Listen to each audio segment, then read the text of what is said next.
ในการเข้าร่วมกองประชุมรัฐบาลเปิดกว้างครั้งที่ 2 ประจำปี 2019 ผ่านมาท่านสมดีดวงดีรองนายกรัฐมนตรีกระทรวงการเงินให้สัมภาษณ์ต่อสื่อมวลชนเกี่ยวกับการปฏิบัติจัดเก็บรายรับรายจ่ายปี 2019 ที่บ่บรรลุแผนที่กำหนดไว้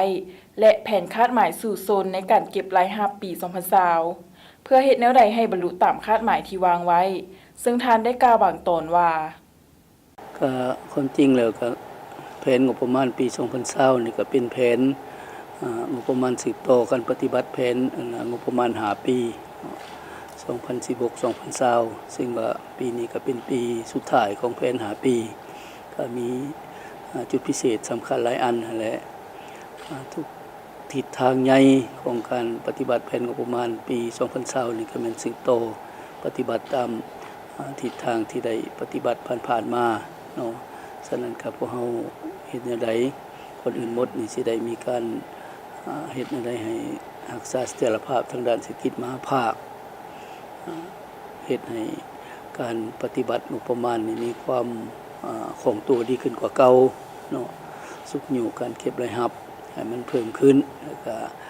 แก้ไขการใส่ใจที่ฟุ่มเฟือยให้มันลดลงเฮ็ดให้การขาดดุลงบประมาณนี่ก็ค่อยลดลงอันนี้แม่นทิศใหญ่เนาะสำหรับปี 2020 นี่ก็พวกเฮาก็มีลักษณะบุกบืนหน่อยนึงแหละเพื่อให้มันใกล้กับคาดหมายของแผน5 ปีที่ได้กำหนดไว้ก็แท้ก็แม่นแผน5 ปีมาฮอดปีที่2มาทางสภาแห่งชาติเพิ่นก็ได้ดัดแก้เป็นแผน4 ปีเนาะแผน4 ปีดัดแก้ตื่มฉะนั้นก็คาดหมายในแผน4 ปีนี่ก็สูงในปี 2020 พวกเฮาก็บืนใส่แต่ก็อาจจะบ่ถึงขาดหมายย้อนว่าสภาพใน 2-3 ปีผ่านมานี่มันก็มีความยุ่งยากหลายอันเนาะแต่ก็บืนใส่สุดขีดฉะนั้นสำหรับเบิกรายรับนี่พวกเฮาก็ได้เอาใจใส่มีลักษณะบุกทะลุหน่อยนึงเป็นต้นในคงเขตสุสากรและคงเขตภาษีนี่พวกเฮาก็หันไปสู่การคุ้มครองการเก็บรายรับสู่ระบบทันสมัยเนาะสู่ระบบทันสมัยหมายความว่าใส่เครื่องจักรทันสมัยเข้ามาช่วยแล้วก็สำระพันธะของงบประมาณผ่านระบบธนาคารให้มันหลายขึ้นปัจจุบันนี้ในคงเขตอากรเฮาก็ใส่ระบบ Tax List ระบบ Tax List แม่นระบบที่เอาบรรดาหัวหน่วยธุรกิจนี่เข้าไปอยู่ในระบบอันนี้เป็นระบบทันสมัยโดยผ่านระบบ Tax List นี่ผู้เสียอากรเขาเจ้าสิสามารถแจ้งเสียโดยตนเองเนาะแจ้งเสียโดยตนเองจะเสียอยู่ในคลังเงินหรือว่าเสียผ่านออนไลน์ก็ได้เนาะบ่อยากไปธนาคารเสียเลยทั้งโทรศัพท์ทั้งหลายระบบพวกเรามีหลายระบบเสียก่อนฉะนั้นตัวนี้ก็มันก็สิอัดช่องว่างการต่อรองระหว่างพนักงานเฮาหั่นแหละเนาะกับพวกธุรกิจผู้ประกอบการเนาะผ่านมานี่ก็มีเสียงจุมว่าหลายตัวนี้มาฮอดปัจจุบันนี่ก็ปรากฏว่าอยู่ในจำนวนหัวหน่วยที่ต้องเข้าในระบบนี้ประมาณ50% ครึ่งหนึ่งนี่ถือว่าเอาเข้ามาอยู่ในระบบนี้แล้วเฮาก็เฮ็ดวางปีนี้เนาะเฮาก็เริ่มเฮ็ดมาเดี๋ยวนี้ก็ยังบ่ทันหมดทุกแขวงเฮาก็ได้15แขวงย้อนว่าทางภาคใต้นี่มีสภาพน้ำท่วมบางหลังนี่ก็เลยช้าไปหน่อยนึงก็คิดว่าหมดปีนี้จะได้หมดทุกแขวงแหละเมืองนี่อาจจะบ่เฮ็ดทุกเมืองเพราะบางเมืองมันก็บ่มีหลายหัวหน่วยปานใดอาจจะเอาเมืองเทศบาลเป็นต้นต่ออันนี้พวกเฮาเฮ็ดคิดว่าตัวนี้เป็นตัวนึง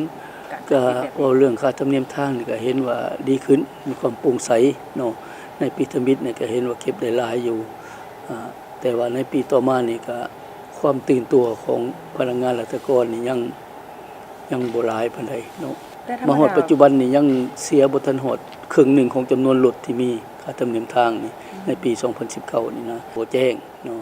เดี๋ยวนี้กำลังมีมาตรการนึงที่เว้าสำหรับอยู่ด่านใหญ่บัดนี้สิเอาพนักงานไปก่อนสิออกไปนอกประเทศสมมุติว่าด่านโคมิตรภาพ1นี่นะสิได้ติดตามมึงว่ารถคันนี้ได้เสียค่าธรรมเนียมทางแล้วบ่คันบ่เสียให้เจ้าเสียก่อนจังให้ไปต้องได้ตั้งด่านอยู่หั่นเลยกับที่ของอาจสิบ่ตั้งอยู่ในด่านหั่นในครัวมันสิสับสนโพดสิใกล้ๆกันก่อนเจ้าสิไปนะปรับไม้นี่ก็ได้อยู่เนาะดินเฮาก็ใส่เจ้าหน้าที่เนาะเฮ็ดอยู่ตามทางตามจุดต่างๆนะจับมาก็ปรับไม้แต่ว่าเขาเจ้าก็ลุบหลีกได้อยู่เนาะก็มีการลุบหลีกได้เนาะฉะนั้นแหละอันนี้สำคัญคือว่ามันเป็นต้องได้มีการโฆษณาเผยแพร่เนาะให้ ให้มันนั่นและบัดนี้เรื่องเทคนิคการเสียค่าธรรมเนียมทางนี่ก็ยังยุ่งยากอยู่เพราะว่าระบบเฮานี่มันบ่ทันทั่วถึงโดยเฉพาะแล้วอยู่เขตเมืองเขตห่างไกลโศกหลีกนี่มันมีรถ เจ้า รถจักรดอกส่วนหลายอันนี้ผัดบนเสียนะอันหน่วยบริการของธนาคารมันก็ไปบ่ถึงหรือไปก็บ่ทั่วถึงเนาะไปได้บางบอนเท่านั้นมันก็ยุ่งยากอยู่เสียค่าธรรมเนียมทางแต่ว่าอยู่ในตัวเมืองใหญ่นี่มันสะดวกมีหลายบอนที่เป็นจุดแต่ว่าพนักงานนะแล้วก็รัฐกรจำนวนหนึ่งนี่ก็ประชาชนนั่นแหละส่วนหลายเนาะผู้ค้าเจ้าขายนักธุรกิจนี่ก็บ่ทันตื่นตัวไปเสียหมดเนาะอันนี้วันนี้เรื่องภาษีที่ดินนี้เนาะอันนี้ก็หาก็เริ่มเฮ็ดเนาะ ควรกว่านี้ ภาษีที่ดินนี่ก็เฮาก็เริ่มเฮ็ดก็ปรากฏว่ามันก็ยังบ่ทันคล่องตัวปานใดก็ ที่มา ก็ฮู้แต่ว่ามันมีข้อมูลแล้วเขาเจ้าอันอยากไปแจ้งก็แจ้งเพราะว่ามันมีหนังสือให้เลยเด้รับรู้เลยเด้เนาะ เจ้า หนังสือเจ้าเสียผ่านธนาคารเขาก็มีใบยังยืนให้เจ้าว่าเจ้าได้เสียแล้ว เจ้า ก็คันบ้านมาถามก็เอาให้เพิ่นเบิ่งเนาะคันเฮาเสียคันผู้บ่เสียหันอันนี้นะแต่ว่ามันปัญหาอยู่ว่าเรื่องการบริการของเฮานี่ยังบ่ทันคล่องตัวทางด้านเทคนิคนี่นะ1เลยมันบนบริการบ่หลาย2มาเลยมันธนาคารบนเสียมันอยู่ไกลเนาะเขาเจ้าเลยอยากเสียอยู่กับบ้านหันอยู่ในบ้านเขาเจ้าบ่ได้ไปไกลเด้ ความชินเคยเรื่องเก่า ความชินเคยเขาเจ้าลังเทือต้องได้จ้างรถไปบางบอนหั่นนะไปเสียอยู่ธนาคาร มันก็เสียเวลาอีกต้องเล่นแถวอีกลังเทืออันนี้พอกำลังปรับปรุงกันอยู่ เจ้า ที่สิมานี่ก็เสียน้ำดีขึ้น ปัญหาดังกล่าว นั่นแหละสำหรับเรื่องอากรเนาะเรื่องภาษีนี่พอกับพยายามเดี๋ยวนี้เฮ็ดได้ให้การเก็บ ส่องวางในฐานจริง เฮาเก็บอยู่ด้านนี่นะเดี๋ยวนี้เฮาเก็บอยู่ด้านภาษีค่าเขานี่ส่วนใหญ่เลยมันผ่านระบบหมดบ่ได้เก็บเงินสด แต่ว่ามีบางด้านบางบ่อนก็ยังเก็บเรื่องค่าผ่านครัวค่าคนโดยสารมันนี่เนี่ยยังเฮ็ดอยู่ด้านครัวมิตรภาพหนึงนี่ได้ทดลองแล้ว ให้เสียเป็นบ่เป็นเงินสดเสียเขาไปผ่านธนาคารเลยนะเอาเสียอยู่แต่ว่าเสียเข้าในตู้แล้วก็เข้าบัญชีอยู่ธนาคารเลยเนาะก็เว้าเรื่องช่องว่างคันหัวไหลนี่มันก็คันถือว่าอัดได้ 100% บ่นี่เพราะเฮาก็ยังบ่รับประกันเนาะคือว่าอากรนี่มันก็ยังมีการพนักงานเราก็ยังไปเฮ็ดอยู่เนาะกับบางหัวหน่วยนะมันก็บ่ทันได้หมดเนาะคือเว้ามาหั่นแหละภาษีนี่ก็พวกเขาก็พยายามมีความเข้มงวดสุดขีดนั่นแหละเดี๋ยวนี้เรื่องเคร่งครัดต่อพนักงาน เมื่อเวลากวด กวดพบก็ปฏิบัติวินัยแหละ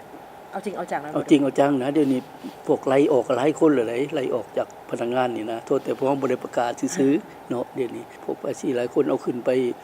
อยู่ศาลผู้หลายคนเลยเดี๋ยวนี้ย้อนว่าปล่อยสินค้าเข้ามาบ่ถูกระเบียบเนาะผิดกฎหมายก็มีช่องว่างหั่นแหละคือสิมันมีผลประโยชน์นำกันเฮาก็ผู้ก็ยังให้เขาเจ้าสืบสวนสอบสวนแล้วเอาขึ้นไปกระบวนการยุติธรรมเนาะคันมันผิดแห้งก็คันศาลตัดสินมาแล้วก็ไล่ออกจากถูกบางคนก็สิถูกหมดเขาคุกเขายังคนแล้วก็มันผิดหลายก็ดีอันนี้มันกฎหมายอัญญามันก็มีเฮ็ดตามกฎหมายอย่างเคร่งครัดพวกเฮาได้เว้ากันแนวนั้นแหละได้ข้าพเจ้านี่ก็ได้เตือนพนักงานภาษีพนักงานอากรบอกว่าให้พยายามปฏิบัติระเบียบกฎหมายถ้าว่าบ่เฮ็ดบัดมีปัญหามาแล้วบ่ต้องเว้าเนาะอันนี้เตือนมาแล้วบอกเลยอันนี้บอกคักแน่หมดในทั่วประเทศนี่นะบัดนี้มีแต่ว่าเบื้องธุรกิจเฮาเบื้องผู้ประกอบการก็ขออย่าให้เป็นใจกันเนาะขออย่าให้เป็นใจกันว่ามันเฮ็ดบ่ถูกพนักงานเฮาเฮ็ดบ่ถูกก็แจ้งมาให้พวกเฮาฮู้เพราะพวกเฮามี10ข้อห้ามเด้ของกระทรวงการเงินเฮาก็ปฏิบัติอย่างเข้มงวดเนาะอันนี้ก็แน่นอนแหละอันนี้มันความชินเคยมาโดนนานก็พนักงานก็มีการเปลี่ยนแปลงไปอยู่เนาะปัจจุบันนี่ก็ถือว่าดีขึ้นคันสิเทียบใจแต่ก่อนหลายปีก่อนนี่ความตื่นตัวของพนักงานและก็สติปฏิบัติระเบียบวินัยก็ดีขึ้นกว่าเก่าคนเรียกมองเลยขึ้นว่าผู้ประกอบการบ่หรือประชาชนผู้ใดก็อยากให้เพิ่นเป็นหูเป็นตาซอยกันเห็นว่าพนักงานเฮาเคลื่อนไหวบ่ถูกบ่ต้องนะแจ้งมาให้พวกเฮาทราบโลดแต่ว่ามีบางคนก็เจ้าก็จริงใจอยากปฏิบัติตามระเบียบกฎหมายเนาะถ้าว่ามันขัดขวางผลประโยชน์บ่หรือบ่อำนวยความสะดวกอันนี้พวกเราก็ยินดีจะรับเอาแล้วก็จะไปพิจารณาโลดอันนี้อย่างเด็ดขาดนะเขาว่าไปโต้ร้องเดี๋ยวนี้มันมีหัวหน่วยที่มันมีนะลักษณะว่าเมานะมันยังมีปัญหาข้าพเจ้านี่พวกอากรอยู่นครหลวงนี่มาประชุมกันเว้ากัน4เทื่อแหละพวกเมาเฮาจะแก้อยากหันไปสู่ทันสมัยนำใส่เครื่องมือของเขาเจ้ามีนะนำใส่เครื่องจักรที่เขาเจ้าเป็นต้นว่าอาหารซุปเปอร์มาร์เก็ตบ่อาหารค้าอาหารหยังต่างๆอาหารอาหารมันมีบัญชีมันมีเครื่องมือเขาเจ้าดิ เฮานำใส่ของเขาเจ้าเฮาเอาข้อมูลของเขาเจ้าก็ให้เขาเจ้าเสียก่อนตามนั้นเนาะ